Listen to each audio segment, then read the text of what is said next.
They say never judge a man by the paint on his face, but that night, a taxi driver did. He threw a stranger out of his car, laughing, broken, face smeared with red and white. He thought he'd gotten rid of trouble, but what he really did was invite chaos into his life. Because that man wasn't just anyone. He was the Joker, and that ride was about to change everything. If you love dark emotional stories that twist your mind and touch your soul, hit subscribe right now, because this isn't just a story about revenge. It's about what happens when madness becomes justice. Rain fell like shattered glass that night, cutting through the neon reflections of Gotham's sleepless streets. The taxi's wipers moved back and forth, a heartbeat in the silence. Behind the wheel sat Arif, a man who believed that no matter how dark the night, a few extra rides were worth the risk. He had 3 kids at home, bills stacking like bricks on his chest, and a city that didn't care if he made it back alive. When the man in the purple coat flagged him down, Arif almost drove past. Something about him, the smudged white face paint, the cracked smile, the eyes that looked both alive and dead, made him hesitate. But then the man smiled and said, "Need a ride, home," with a tone that felt like a threat disguised as politeness. Arif nodded. He didn't ask questions. Gotham was full of broken faces. Some were just better at hiding behind masks. The man slid into the back seat, dripping rainwater onto the torn leather. "You know," he said softly, "people always look at me like I'm trouble. But sometimes, trouble just needs a lift." Arif forced a laugh. "Where to?" "Downtown, near the docks." The taxi moved through the maze of wet roads. Silence filled the space between them, thick and strange. In the rearview mirror, Arif saw the man gazing out the window, at the glowing billboards of politicians smiling down on the poor. "You ever think," the man said suddenly, "that people who smile too much are the ones hiding the worst things?" Arif didn't answer. He just pressed the accelerator. He'd learned that in Gotham, conversations could be more dangerous than guns. But then the man chuckled, a low trembling laugh that seemed to grow with every breath. "I used to smile too, for them, for the cameras, for the system that promised to care." His tone cracked like broken glass, "but they only cared when I bled." Arif's grip on the wheel tightened. "Listen, friend, I don't want any trouble. I just—" "Trouble?" The man leaned forward, eyes gleaming in the mirror. "You think I'm trouble?" The wipers squeaked once more, then stopped. For a moment the world went still, just the sound of rain tapping the glass. "Look, if you don't like where this is going," Arif said, pulling over near a flickering streetlight, "you can get out right here." The man smiled slowly. "Throwing me out already? That's rude." "I don't care who you are," Arif snapped. "Get out!" And so he did. The man stepped into the cold rain, his purple coat flaring behind him like the shadow of a memory. Arif drove off, heart pounding, muttering curses under his breath. "Freak," he said. "City's full of 'em." But 3 blocks later, his phone buzzed. An unknown number. A message popped up on the screen. "You shouldn't have done that." He froze. The text disappeared as fast as it came. He looked in the rearview mirror. The back seat was empty, but he could still feel the presence there, like a whisper clinging to the air. Arif shook it off and drove home. But sleep didn't come easy. At 3 a.m., someone knocked on his apartment door. Soft, deliberate knocks. He went still, every nerve in his body screaming. When he finally opened the door, there was no one there. Just a small envelope on the floor, sealed with a red smile drawn in lipstick. Inside it, a photo of his taxi parked outside his house, taken just an hour ago. Arif dropped the photo, heart racing. "What the hell?" he whispered. He ran to the window, and that's when he saw him. Across the street, standing under a flickering lamp, was the same man. Pale face, red smile. Watching, then gone. Arif called the police the next morning, but they laughed it off. "Probably some drunk clown," they said. "Gotham's full of weirdos." But over the next few days, things got stranger. His taxi meter would glitch, flashing HAHA instead of numbers. Once, when he started the engine, the radio turned on by itself, playing a distorted voice whispering, "Do you like jokes, Arif?" He started losing passengers. People said his car smelled like smoke, like something burned inside it. The company threatened to fire him. His youngest daughter woke up one night screaming that a clown was laughing in the hallway. Everywhere he went, the sound of laughter followed, not loud, but close. And then one night, as Arif sat in his cab near the docks trying to make one last fare, a familiar voice came from the back seat. "Long time no ride." Arif turned and froze. The Joker sat there, smiling like death itself had a sense of humor. Before Arif could speak, Joker leaned forward, eyes cold but oddly calm. "You threw me out once," he said softly. "Now let me return the favor." The car door locked automatically, and the screen fades to black, only the sound of the Joker's laughter echoing through the rain. The sound of the rain was drowned by the whisper of Joker's laughter, quiet, sharp, and far too close. Arif's breath hitched as the locks clicked in place, trapping him inside the car with the one man no one wanted to be alone with. Joker tilted his head, studying Arif the way a scientist studies a trembling mouse. "You know," he murmured, "most people run toward clowns, at least when they're smiling. But you threw one out." Arif's voice cracked. "Look, man, I didn't mean anything by it. You scared me." "Scared you?" Joker chuckled, his eyes glinting in the rearview mirror. "That's funny. Because you scare me too. You drive strangers through the dark with your hands on their lives, and no one ever questions you. You could take me anywhere, kill me, bury me, vanish, and everyone would still tip you 5 stars. "I'm not that kind of man," Arif said firmly, forcing courage into his shaking voice. Joker's smile faded. "Everyone's that kind of man," he whispered. "They just need the right reason." The car stayed silent, except for the low hum of the rain hitting the windshield. Joker leaned forward, resting his chin on the seat. "Tell me, Arif, what do you live for?" "My family," he answered instantly. "Good answer," Joker said, nodding slowly. "Then maybe you'll understand why I do what I do." He pulled something out of his pocket, a crumpled photograph. It showed a woman and a little boy, their smiles smeared by rain. "They said it was a robbery," Joker whispered. "But I know better. It was justice, served cold by men who wear suits instead of masks." Arif looked closer. The woman was bruised, the boy's face pale. "Your family?" Joker didn't answer. He just stared at the picture like it was both his wound and his weapon. "They took everything from me," he murmured. "My job, my laughter, my sanity. They left me as a joke, a walking punchline for a system that crushes the poor, then laughs at the noise they make." Arif swallowed hard. He knew that pain, the kind that makes you work 16-hour shifts and still come home broke, the kind that makes you scream in silence. "I get it," Arif said quietly. "But why me?" Joker smiled again, but this time it wasn't cruel. It was sad. "Because you remind me of before. Before the smile, before the chaos. You're still pretending that being good will save you.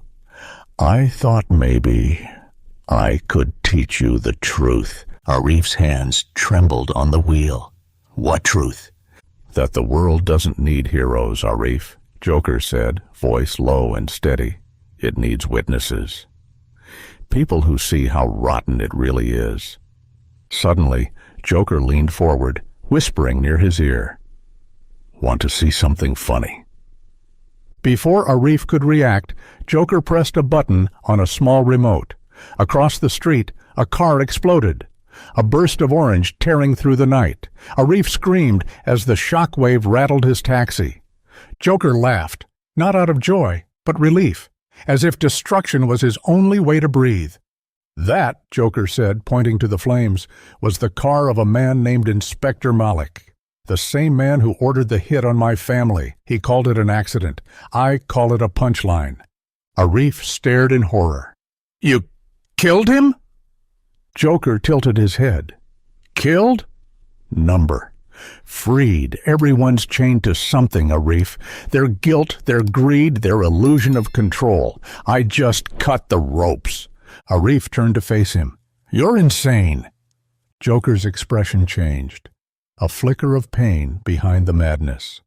No, I'm awake. For the first time, Arif saw it. Not a monster, but a man who had been broken so deeply that laughter was all that was left to hold him together. But then Joker's tone softened. You see, Arif, I don't want to hurt you. I want to help you, the same way life helped me, through pain. Arif's eyes widened. No, please, I have kids.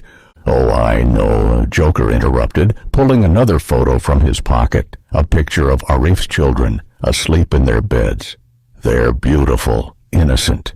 I envy them, but innocence never survives long in Gotham. Don't you touch them, Arif shouted.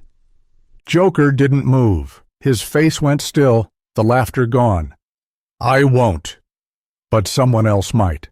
Someone from that taxi company that takes your pay and calls it debt. Someone from the same police force that calls men like me the problem. He looked at Arif's reflection in the mirror. You see, you threw me out that night because you thought I was chaos. But chaos doesn't come from people like me, Arif. It comes from the people who pretend to be good. Arif sat frozen, words lost.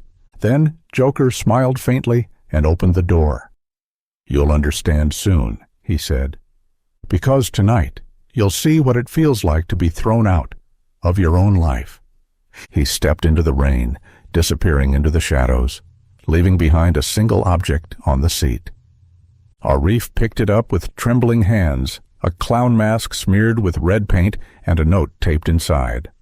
Tomorrow, 9 p.m., the docks, bring the truth.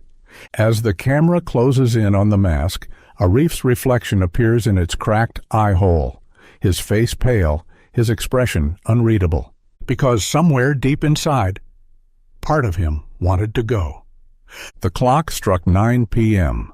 The docks were silent, the kind of silence that hums with threat, where even the waves seemed to hold their breath. Arif stood there, drenched in the cold rain, clutching the clown mask Joker had left him.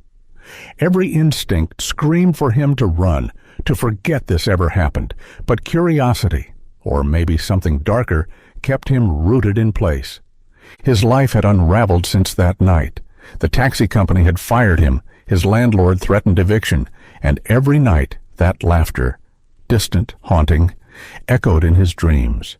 He didn't know if Joker had ruined him, or simply revealed the truth about what was already broken. A voice cut through the storm. You came. Joker stepped out from behind a stack of shipping crates, coat dripping, makeup smudged, yet his grin steady, almost proud. He clapped slowly, mockingly. Congratulations, Arif. You're officially braver than most of Gotham. I'm not here for your games, Arif said, holding up the mask. You wanted me here. Now talk. Joker tilted his head, eyes gleaming under the flickering dock light. Talk? Oh, I've been talking my whole life, and no one ever listens, but maybe you will, because you've lost something too, haven't you? Arif clenched his fists. You destroyed my life. No, Arif, Joker replied softly. They did. The ones who cut your pay, the ones who ignored your complaints, the ones who made you believe survival was the same as living. He took a step closer. You think I'm your enemy, but I'm your mirror. Arif felt a chill crawl up his spine. What do you want from me? Joker's grin widened. I want to offer you a choice. He reached into his coat and pulled out 2 photographs. One showed Mr. Rahim, the owner of the taxi company, the man who had withheld Arif's pay for months. The other showed Inspector Malik's deputy, the officer who'd closed the investigation into Joker's family's murder. Two men, Joker said. Both parasites, feeding on others' misery. One ruined you, the other ruined me.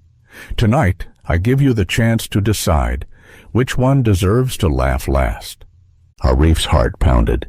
You expect me to kill someone? Joker shrugged. No, I expect you to choose. Killing isn't the point, Arif. It's about justice. The kind the law forgets to write down. He tossed the photos at Arif's feet, then turned away, humming a nursery rhyme under his breath.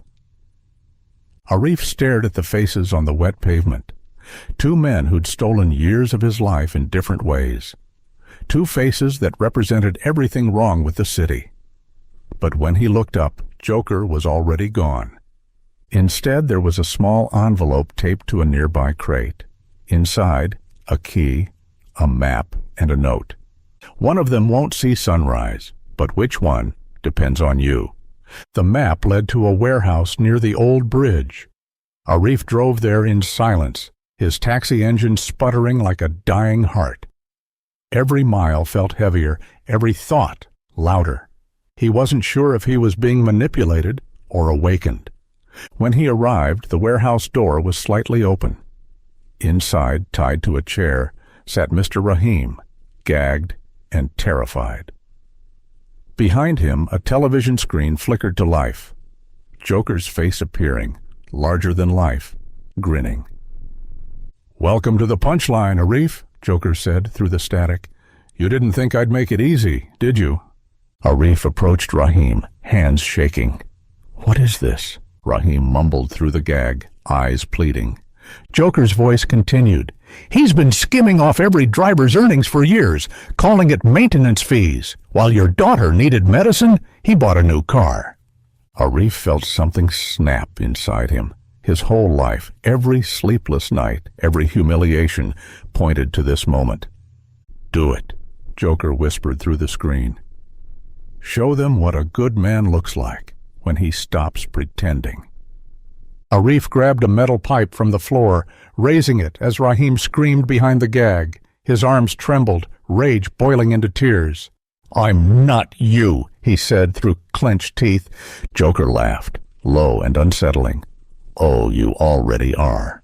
You just haven't smiled yet."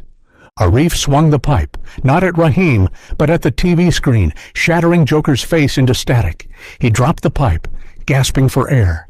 "Enough," he shouted into the darkness. "You want justice? Fine, I'll find it my way." But as he turned to free Rahim, he noticed something taped under the chair. A bomb timer, blinking red. 30 seconds. Arif froze. Joker's voice echoed faintly from a hidden speaker. "Every punchline needs an ending, my friend. And in this story, everyone laughs. Or no one does." Arif fumbled to untie Rahim, but the knots were too tight. The timer ticked down. 10, 9, 8. "Run," Rahim choked out. "Please." Arif shook his head. "No, I'm done running." The screen cut back on for just a moment. Joker's painted face flickering, half lit, half shadow. "Don't worry," he said softly. "I kept my promise." You'd see what it feels like to be thrown out of your own life. The screen went black. The explosion lit up the skyline. Later, police reports said it was a gas leak. No suspects, no evidence, just two men gone, and a single taxi burning at the edge of the docks. But a week later, a new taxi began roaming Gotham streets, painted black, meter broken, with a faint red smile drawn across the windshield. And sometimes, late at night, passengers swear they hear laughter from the back seat.